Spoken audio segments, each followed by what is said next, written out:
Okay, I know it ain't much and I apologize for the mess, but I'm halfway done with my rabbit tractor that's in the style of the Salatin pastured rabbit tractors, but this one is not a colony type setup.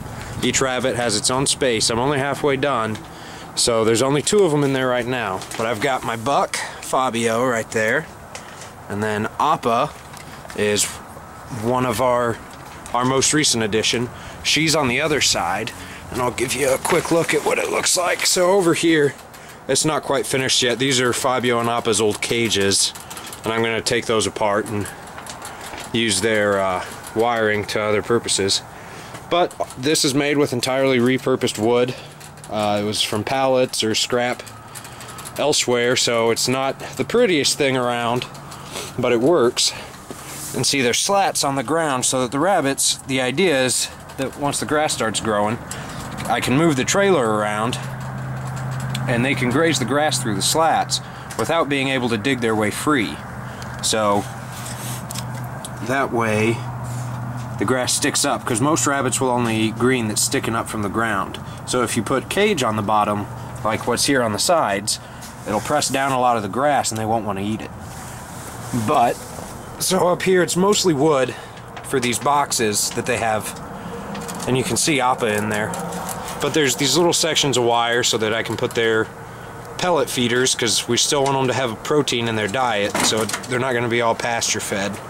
Some of it will be protein pellets, but then also their water. And then I'll open up one of these boxes here so you can get an idea of what the boxes look like on the inside. I just hooked them up with an easy little hook and eye. So we get that open, and then up here, here's Fabio's little toy.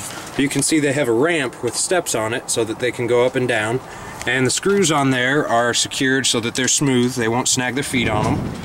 But then it's a long runway in the box so that they have freedom to move back if they want, and back here it's fully closed in.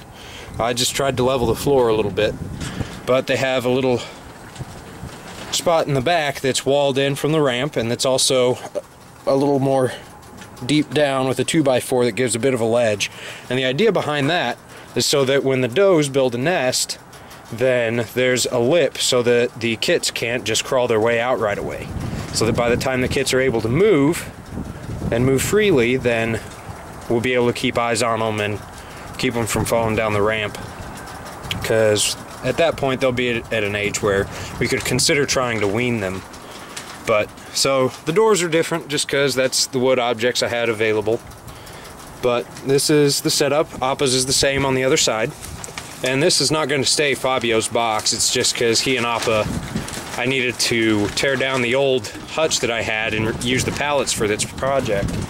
But the other 2 does, Georgia over there and Jane, have their own cages. So they're not in such a hurry to get in because they both have boxes and places they can hide, and they're both pregnant, so when the time comes I'll bring them inside so that the babies are warm and the mamas are warm. I didn't want to move them into a trailer, a new setup like this, and have them get used to it at the same time while dealing with babies.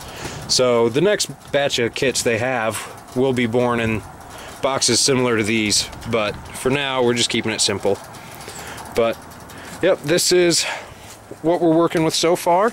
It took me a few days to get to where it is now, and once I get the boxes, all 4 boxes, livable, then there will also be some readjusting to make it look a little smoother and operate a little better.